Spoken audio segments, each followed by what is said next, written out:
Closet, and my name is Nala, and I'm a woman of trans experience. So, on my journey of my truth, it's been an amazing journey, of course.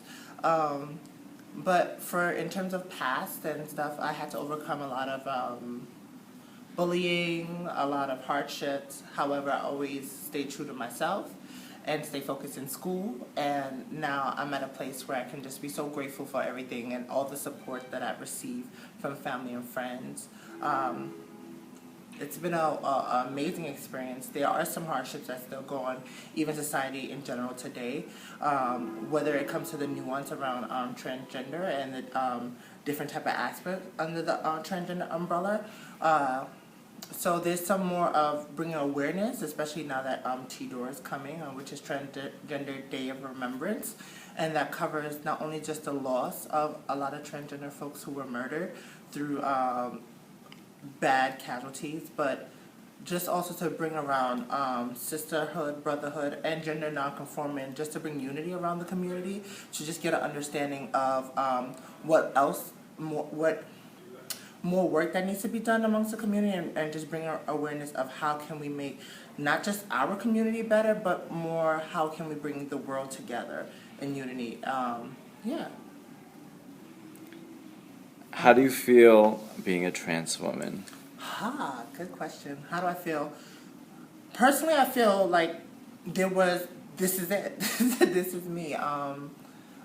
Growing up, being assigned, the M at birth, I knew there was something different, but it wasn't until I got into my college year and I started understanding who I am or my journey and my experience of life, and then I was able to take off that mask of conforming to what other people said I have to be, or what I should wear, how I should talk, and how I should dress. And either way, I just knew I wasn't happy unless I was true to thyself. And once I started stepping into my greatness of being honest with myself and who I am, everything just opened for me, and it just brought me happy in life. There are days that I'm down or sad because I see, my sisters and brothers being killed. There's so much things needed in the community, but for me, I'm happy. If I wanted to do anything else, it would just be myself.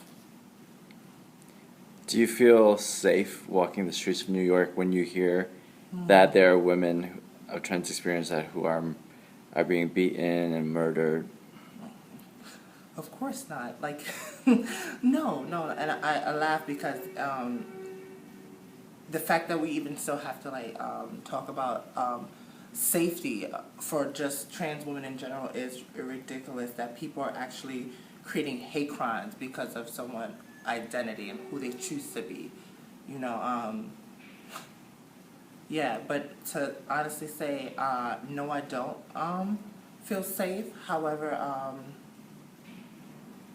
I know there's a privilege of being a trans woman who you probably couldn't tell if you saw what the case may be, but for other trans women, that's not the situation. And being a trans woman of color, there's even more hardship that comes with that, especially when it comes to economicals, financial stability, housing, all these other social and economic situations.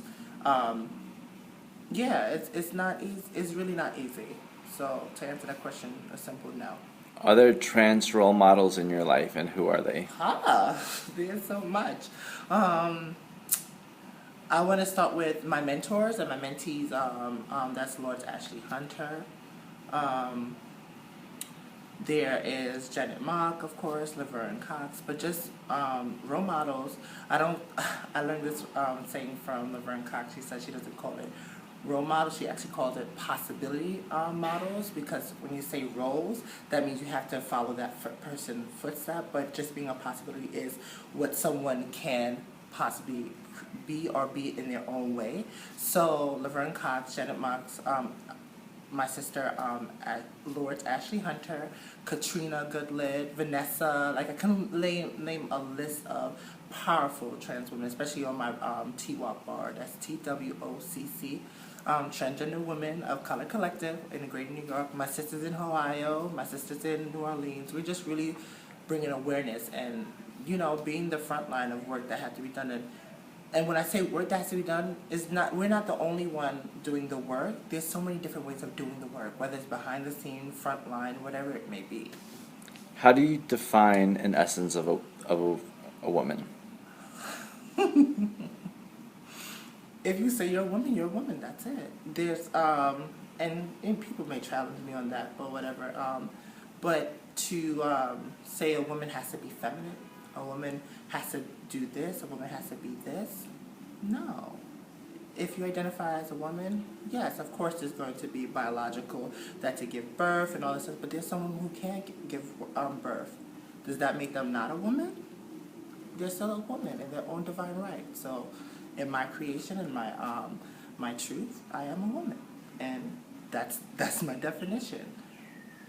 What was the hardest thing you've had to overcome in this experience? In this experience, well, my life experiences, this experience has always been my life. So I would say dealing with negative comments. Well, no, that's not the hardest thing. Well, the hardest thing, I will have to go back into school. Growing up and not having an understanding of what or who I am. Like, there's no talks in school about gender identity. There's only the binary of male and female.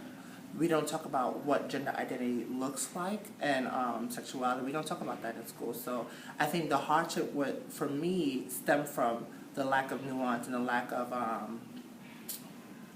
urgency around teaching kids what gender identity is. All right, thank you for rocking out with us. Bye-bye. Bye.